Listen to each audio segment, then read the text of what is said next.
Yeah, fellas, I'm responding to some comments on the new video I just did. Working out my sons. Let's see. J.A. Novak, come on, player supreme. Keep in mind, Shakespeare wrote about Othello the Moor, a general in Italy, and made little mention of him being African. Yeah, this stuff was going on then too. There, J.A. That's back. You know, that's the way it was. Also, there's rumors that Shakespeare also helped write the new Bible, the English version of the Bible, the King James Bible. There's rumors of that. I read, different sides accounts of that. I think with black folks, when you get sick, you tend to have a rough time shaking it off. Lost some close friends who were just ill for years. Yeah, it depends on what they had, though. I've seen black people, like my father for one, he should have died a long fucking time ago. I'm serious. A long fucking time ago. I've seen black people, the old ones, they never get sick. My father I've never seen my father have the flu or even a cold. They had strong genes back then. I don't know what's happened to us since. I think it's mostly our diets and foods. We're not made for European-style foods. Europeans, you guys are made for that food. We're not made for all these grains and processed foods. Yeah, I think, we're the first model of human beings on the planet. And we evolved in Africa, and we got spread out over the world, but, the first place there was the foods that are in Africa. I think, black folks should actually start eating the foods that are prevalent in Africa and stick with that. Okay? But then we have people, I just watched a program on black Indians last night, and that's what my dad was. And I see their point. My dad, he was okay being identified as black, but there's a fellow on my forum, his father's American Indian, like my father's was American Indian, but he was also half French, but he called himself American Indian. Okay, but this fellow, his father's American Indian, his mom's black, but he identifies with black, and the tribes having trouble accepting, black members. Other American Indians don't realize there are black Indians out there. They're half of each, and my race, we get jealous and say, well, you're just another nigga, man, come on, that kind of shit. Stop trying to not be black. But I understood, I listened to the video and understood, and now I understand both sides of that. But, yeah, there's a lot of mixtures in American blacks now. We got 20% admix, so those other genes, gonna fuck with us also. Actually, Caucasian people have the most highest illnesses because your gene is off. If you study DNA, you'll see that your gene only comes from one branch. Okay, it's one branch, and it's a limited branch. So your genetic variety is very limited. Whereas black folks, we got a huge genetic variety. There's all types of blacks. There's straight nose blacks. There's nose like mine. There's thin lips, big lips. There's more Negroid features. There's more Northern African features. Before the Arabs and the other people mixed in with them, they looked a little bit different. Okay. See, any tips on forearm development? Jay Novak is saying to build some forearms, think about heavy shrugs with a straight bar. Your forearms will feel like someone took a blowtorch to them, and that is actually not true. If you want to work a muscle, okay, work that muscle. Don't work it around other muscles. Shrugs are for the traps. Shrugs, you also do them behind the back. You could do wrist curls. If you're going to work that muscle, work around its motion. Okay? There are different positions you can do wrist curls in. I had my clients doing them with dumbbells on top of the knees, this position, and that position, because I did the same thing to build the size of my forearms up. When the guy was writing me, because I used to have this muscle here developed like Bruce Lee's when I was a kid. Because I admired Bruce Lee, and he did also reverse curls. He did reverse curls, so I started doing them. I started doing isometric contractions on them. And I work with the grippers, but that was for my hands mostly. This muscle right here, you can see it actually pops out still. It's like a little bicep. Okay? If you're going to work a muscle, work that muscle. Like someone asked me, one of the guys in my forum, he can do 800 push-ups in 20 minutes. Jack LaLanne has the record. He wants to train and get better at that. To get better at that, you do that exercise, but you overload yourself. So I said, wear a weight belt and work your way up to 800 push-ups in 20 minutes. And that will give you the best results, okay? You do what exercise you want to improve in. You don't go do, let's say, think you're going to go do some leg presses to make you a better long-distance runner. You got to get out there and do the running, the actual exercise, okay? This same fellow sent me a link to a guy named Ian. And I don't want to get into a battle with the fella, but he was also attacking this other guy, Ice Cream Workout or something like that. And I was looking at the comments, and I agree with the people that was on that guy's channel that, like I talked about, super smart guys, they got into fitness now. They're now a part of the market. For us, people like me who are trainers and who've been there before, that we have to contend with. And that's what Ian is. He's one of the smart guys. He does a lot of research, but book stuff. And book stuff does not actually apply to real world stuff. And someone asked me, why am I always mentioning I'm from the real world? This is another reason why. Okay? In the real world, like I was watching this video on overtraining. He had a lot of good valid points there. But when you apply that to the real world, they don't kind of come out the way they sound, okay? And I've done that. I've used my training in the real world. I read all this stuff too. I did all this same stuff. Read all this, studied Hatfield, scientific bodybuilding, everything goes out. There's nothing really new out now. So I gathered a ton of knowledge back then. But then I started applying it to the real world. And also,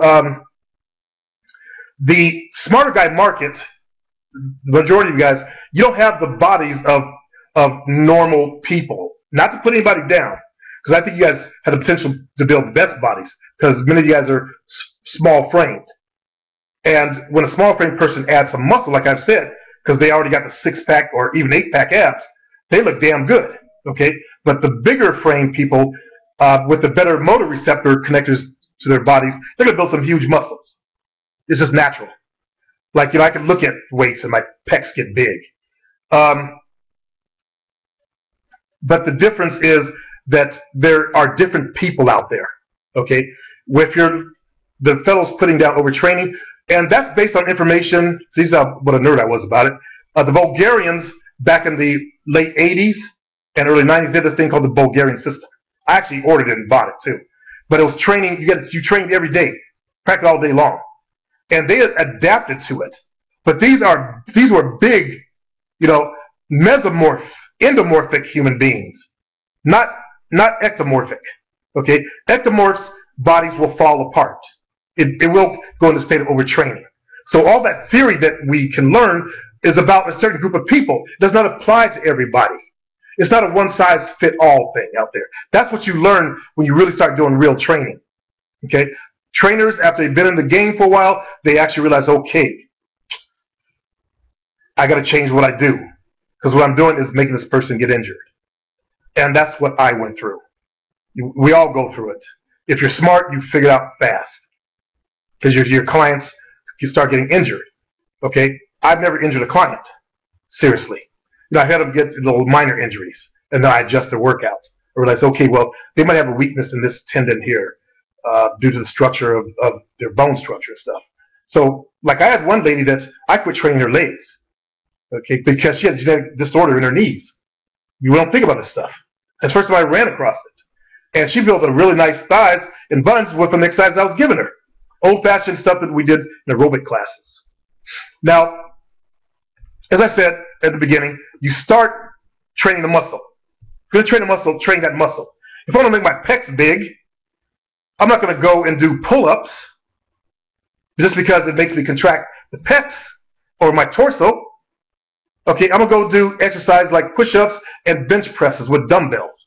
By the way, most of you guys who are doing the bars, you're actually working inefficiently. The better exercise to do is dumbbells. Why? Because the dumbbell can be pulled down into a deeper stretch. The deeper stretch, the better the workout, the more effective it is. Also, if you have a weak side, the weak side will hide behind the strong side. Strong side keeps getting stronger, weak side will stay the same. That's what caused a lot of imbalance in pec sizes in guys. I quit using the bars years ago. When I got to 300 club, you know, shoulders were getting injured, stuff like that. I said, that's enough. I already knew that dumbbells were more effective. Also, when you do the barbell bench press, it fixes your shoulder in one groove. With dumbbells, you can rotate your grip to like this to ease off pressure on the shoulders. Okay? And another trick is when you get down to the bottom of the dumbbells, you raise your elbows up, cock it so it pulls the stretch out of the pecs. Then you blast it up. The fellow that I was just speaking about, Ian, he was doing the slow controlled reps, which is fine. Up and pause outside. I'm actually doing shoulder presses. But it does not teach the muscle to contract. Okay? So I like explosive under control, then release slow. I don't know if he's done any studies on negatives, but negatives are also a viable workout also. That's why you add the slower negatives. Lowering weights also helps build another part of the muscle. Do your own research. Dr. Ellington Darden, he had books out on that. Yeah, I'm a fucking nerd too, shit. But I read all these books. And it's good that, you know, someone's asked about this because I don't really dig that information out of my head. I dig out just, you know, what I learned about becoming a player all the time. But that's what this channel is for, is about becoming a player, but I help you become better men too. So it's good that I'm able to provide this peripheral knowledge stuff from my own real world experience. Again, I'm from the real world. Now, I don't want to get into a fight with other channels on this stuff, this Ian kid and these other people out there, but I've had 26 years of experience out there in the real world. And I read a ton of shit. I should show you guys my training library. It's in the garage now, and some of it's down at my gym. Anyway, so I was comparing that to, though, it's just like the fucking PUA thing. It's all this book knowledge stuff that has nothing to do with the real world, which is another reason why I keep bringing up that phrase, I'm from the real world. I got to get across to you guys because most of you guys are from that world of book knowledge. You know, you're in college, you're absorbing knowledge from your books.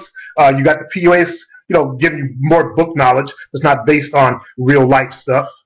Okay, it's like the black folks found out when they tried to go out back in the early 2000s with that whole line, "Who lies more, David Bowie or Michael Jackson?" saying that to black women. Like, nigga, what the fuck you mean? Get the fuck out of here. You know, they got bitch slapped basically. They tried that nonsense. But also you got to recognize that that training is designed for Caucasian males. Okay? It's designed for Caucasian males. The guys who can do well with it are the guys that are kind of cute. A girl said, well, he's kind of cute, huh? I'll go out with him. It works on them. Or all the way up to drop-dead gorgeous dudes. The better looking you are with that system, the easier it's going to be. That's why I like taking all the work out of it. You know, get to work on your body, work on your confidence, get the attitude, some of the good stuff about the tough guys, the bad boys, apply it to you. Become. Don't wear like a mask. Make it real inside of you. Okay? That way, when you get in stormy weathers, your mask won't fall off. Okay? It's a part of you. So you start handling yourself like that person would. Okay? I can tell people aren't really there yet because of the questions they ask me. So they're wearing it like a mask. But eventually it will become part of them. And they'll know how to answer. They'll know how to handle themselves in situations. Like, okay, well, my girlfriend caught me. You know, what do I do, man? You handle yourself like a player. Okay? The player knows what to do. One fella had a situation with a girl he took to a some kind of concert thing. And the brother handles himself like a pimp, like the young pimps. There was some fine-ass chicks there, and I know his game leaked out. He was probably looking at them. He didn't realize that what caused the girl to get a little salty later on. But, you know, they left her, went to dinner, he said something to eat, she got a little salty. So what did he do? He left her ass there. And I like that shit. Fuck that. Bitch gets a little salty on you, leave her fucking ass. I applaud him for that. But also I said, to make you a better player, let's look at the other side of the situation. You're in an environment where you know you were probably making some noises every time a hot chick. We do that as men. I train myself not to do that. I train myself not to even get caught looking. You know, I can see the girl out the corner of my eye. You know, I don't have to go stare like dudes do. But he's young, and I know his head look. She was a hot chick. This brother only dates hot chicks, super hot chicks. And I know she felt a little inferior or a little insecure by the whole thing. Okay, that's why she was acting up. He wasn't able to see that. So to make him a better pimp, a pimp knows this. He knows as women is why they're acting up. They want some attention. They want some reassurance. And that would have handled that situation better. So my goal is to make people like him better players to rise up to where they can knock the minds out. Okay? Instead of the young stuff. But I applaud what he did, but there was actually a better way to handle the situation. All right. I guess that's all I got to say. I'm all talked out today. I've had a good day. It's been real.